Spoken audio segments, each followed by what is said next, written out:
E aí, galera, tudo bem? Bom dia, boa tarde, boa noite. Professor Felipe Castanho aqui com mais uma videoaula. Dessa vez, gente, nós vamos conversar vamos dar continuidade na nossa conversa sobre o período da Primeira República, mais especificamente sobre algumas questões sociais. Hoje, especificamente hoje, eu quero conversar com vocês sobre a questão indígena na Primeira República e sobre as revoltas sociais. Sendo que as revoltas sociais, nós tivemos revoltas sociais urbanas e as revoltas sociais que ocorreram no campo, né, rural. A gente pode falar como revoltas sociais como um todo, mas para a gente entender melhor, nós vamos ter revoltas sociais urbanas, que aconteceram na cidade, e as revoltas sociais rurais, que aconteceram no campo. Tá? Eu quero que vocês entendam que o Estado brasileiro, né, a título de uma contextualização do período, o Estado brasileiro, naquele momento, é um Estado muito autoritário, que não se importa muito com a opinião do pobre, em que os políticos acreditam que sabem que é melhor para o povo e, por isso, eles têm que fazer isso sem consultar o próprio povo. Que, na verdade, pelo contrário, o povo não tem capacidade de decidir sobre o seu futuro. Por isso, o voto, por exemplo, ainda não era um voto, não havia um sufrágio universal onde todos podiam votar. Tá? Porque na concepção desses homens, haviam homens que não mereciam votar, ou porque não mereciam, ou porque simplesmente não tinham a capacidade de votar. Então, é um Estado autoritário, é um Estado muito voltado para as elites, como nós já vimos, e isso vai desencadear, vai manter constantes tensões sociais, principalmente no início da Primeira República. Ok? Hoje, nessa aula de hoje, como eu disse, eu vou tratar das questões indígenas e das duas revoltas sociais urbanas, porque senão vai ficar um pouco mais extenso, tá? A aula que eu tenho tentado evitar. Então vamos lá, se ajeita aí, prepara o lanche e vamos que vamos.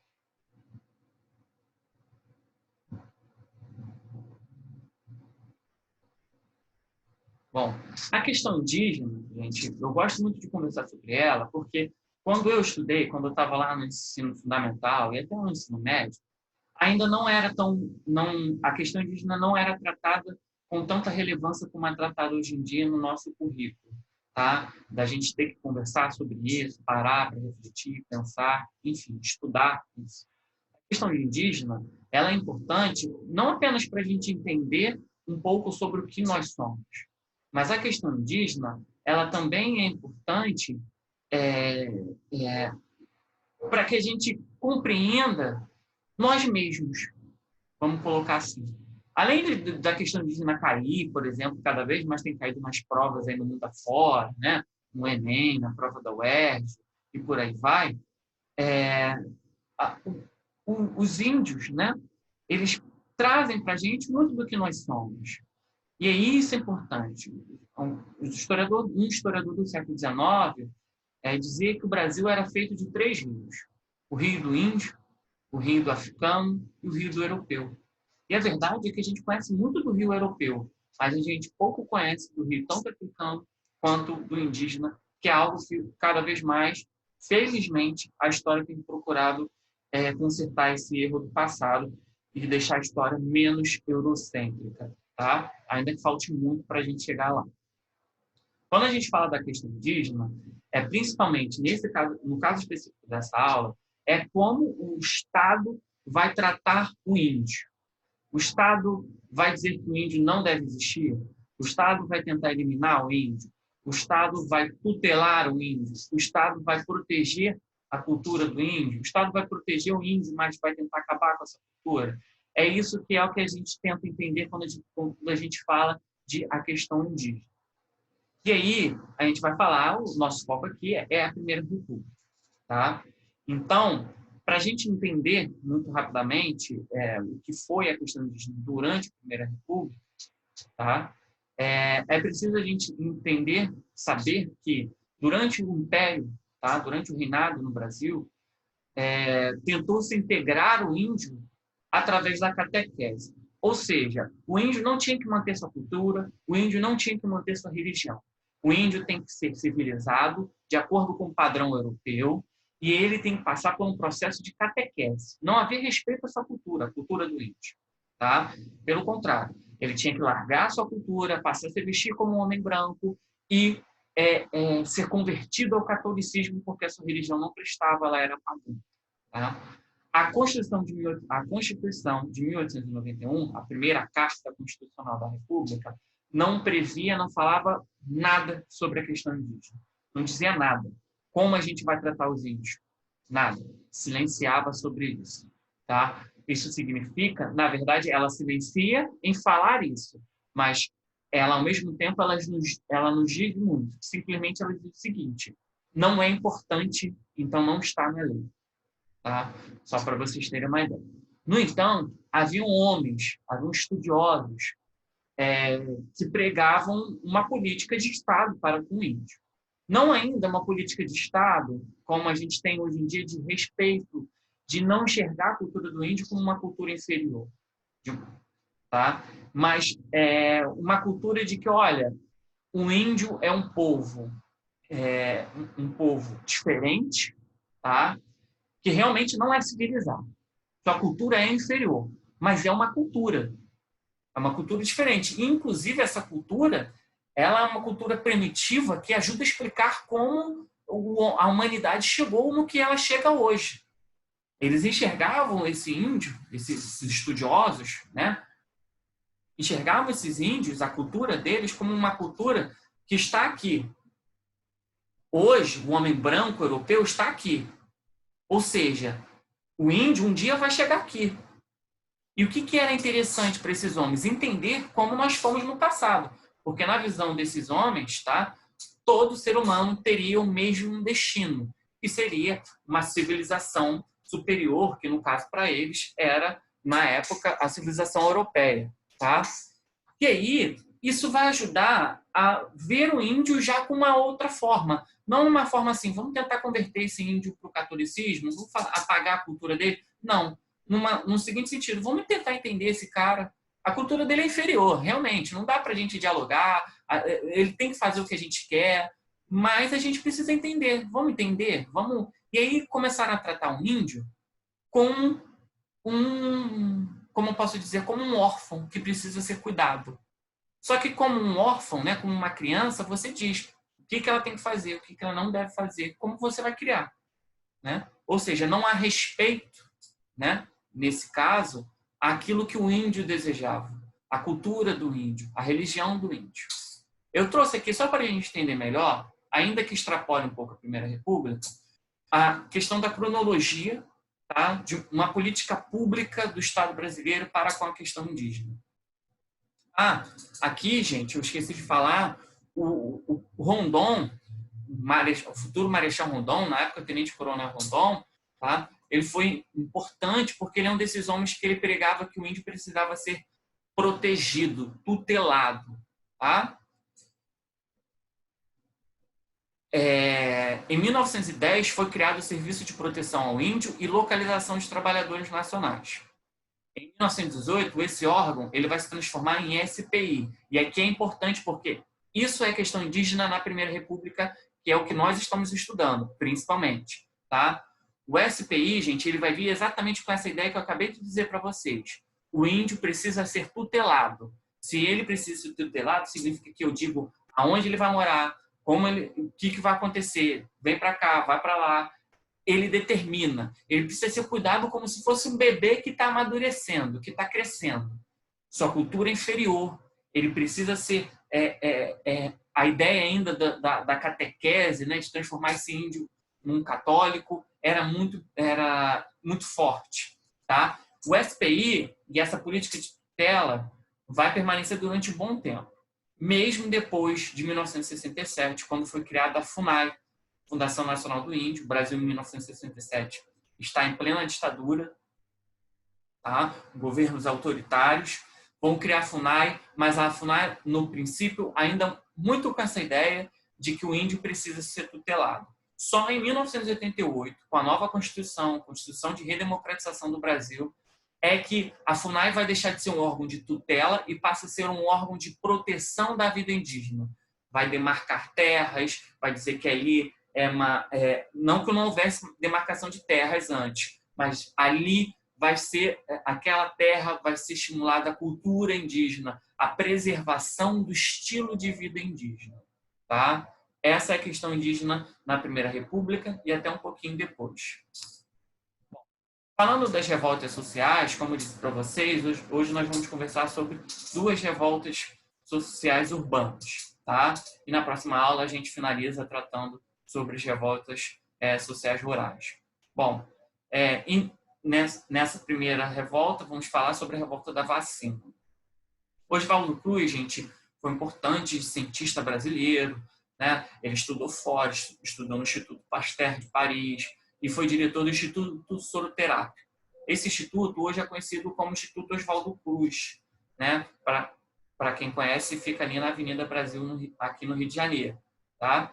E ele foi um homem que descobriu vacinas, né? Estudava a importância das vacinas na prevenção das doenças.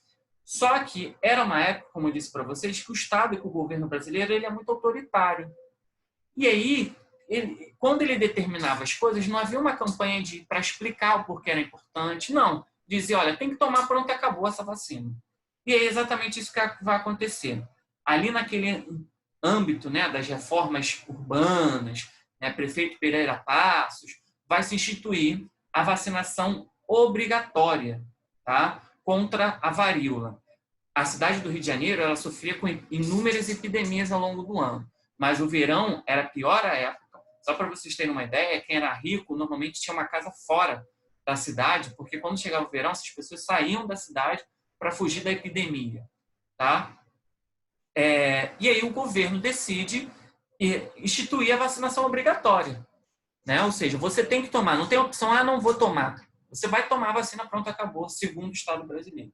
O que vai acontecer? Primeiro, né, o prefeito da época, né, o Pereira Passos, ele vai ser alvo de críticas pela oposição, que vai dizer, olha, você não pode instituir o que é ou não, se a pessoa tem que ou não tomar vacina. Né? Isso está errado, ela tem que ter a liberdade de poder escolher. Né? E aí, nesse interim, tá, vão surgir também boatos, alguns até estimulados pela própria oposição, que eles vão dizer o seguinte, olha, a vacina ela precisa ser aplicada no bumbum. A vacina vai ser aplicada na coxa. E aí vocês imaginem uma sociedade brasileira da década de 1910, extremamente conservadora, um homem ouvindo que vão entrar na casa dele e vão vacinar de forma obrigatória a esposa, a filha dele, a tia, a mãe, parente dele. Né? Uma sociedade que ainda é conservadora, ela não tem conhecimento ainda, ela duvidava às vezes da vacina. Se hoje tem gente que duvida do poder da vacina, vocês imaginem naquela época, em 1910. E aí isso vai fazer estourar uma revolta, nos 10 de novembro de 1904, essa revolta vai até o dia 16. E o que vai ser essa revolta? As pessoas vão sair às ruas e vão quebrar, tá? Vão quebrar bondinhos, vão derrubar árvores. A cidade está passando por reformas, então vai ter coisas que a população acabaram de ser erguidas e vão ser destruídas já pela população como uma forma de revolta. Mas lembrando, essa revolta é uma revolta da vacina que tem como principal objetivo a questão da vacina, né? O estopim. Mas lembre-se o tempo todo que havia uma tensão social entre essas camadas populares, os mais pobres na sociedade, com o Estado brasileiro que não respeita, que não procura fazer nada para melhorar, que dificilmente faz algo para melhorar a situação da população mais pobre naquele momento no Brasil e aqui especificamente no caso do Rio de Janeiro. Bom, uma charge, né, que circulou na época sobre a revolta da vacina, né, uma charge que vocês encontram aí em vários lugares da internet. Vocês veem ali de um lado, né, as equipes sanitárias da prefeitura e do outro a população, né, revoltada, né, contra a atitude arbitrária da prefeitura. A outra revolta que nós vamos conversar hoje, gente, vai ser a revolta da Chibata, que aconteceu em 1910. A revolta da Chibata, gente, ela acontece dentro da Marinha, no dia 22 de novembro de 1910. E qual é o problema? Que gera essa revolta? Né? A Marinha, gente, é uma força armada extremamente conservadora. Né? Hoje ela ainda é.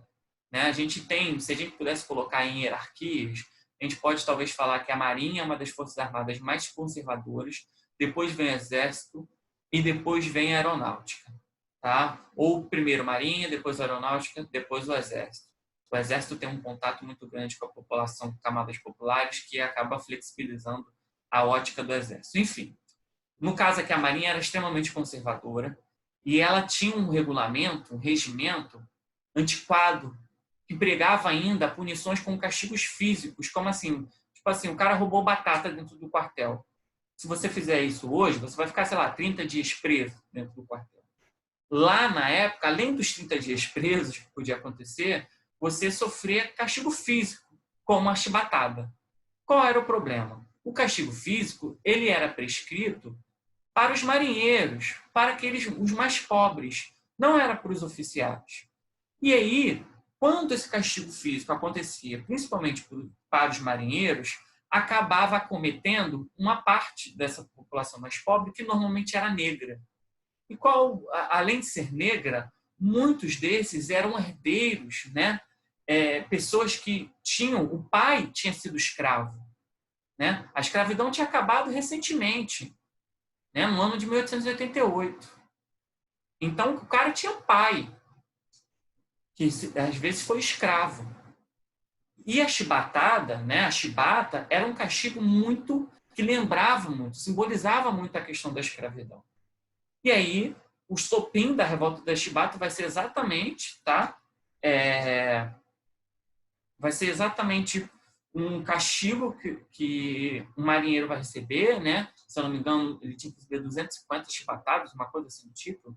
Não vou lembrar, mas isso é relevante, né? E isso vai despertar, né, a revolta de inúmeros marinheiros que vão ser liderados principalmente pelo João Cândido, né?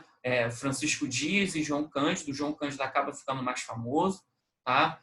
Mas o João Cândido, que é esse que aparece ali na fotografia lendo, que era um marinheiro, né? E por incrível que pareça, ele não sabia ler. Então reparem na importância que havia na época, como a maior parte da população era analfabeta. Essa foto quer passar a imagem de que ele era um homem culto, tá? Isso era importante.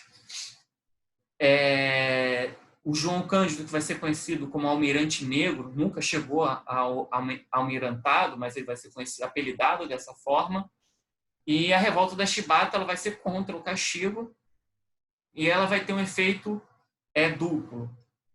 Ela vai conseguir com o fim dos castigos, acontecesse o fim dos castigos físicos, mas infelizmente boa parte dos líderes da revolta, como o próprio João Cândido, vão ser penalizados, por exemplo, tendo que servir em cidades e estados longe da onde eles serviam, longe das suas casas, e em lugares que quase não tinham muita estrutura, tá? Então ela tem esse efeito duplo, né? De um lado acaba o castigo físico, mas do outro, aqueles que participaram da revolta, os seus principais líderes, vão ser severamente punidos, ok? Bom, gente, a aula de hoje termina aqui. Ali já seria, a gente entraria em revoltas que ocorreram no campo, no sertão brasileiro, tá? Espero que vocês tenham gostado e a gente se vê numa próxima. Abraço, fique em paz.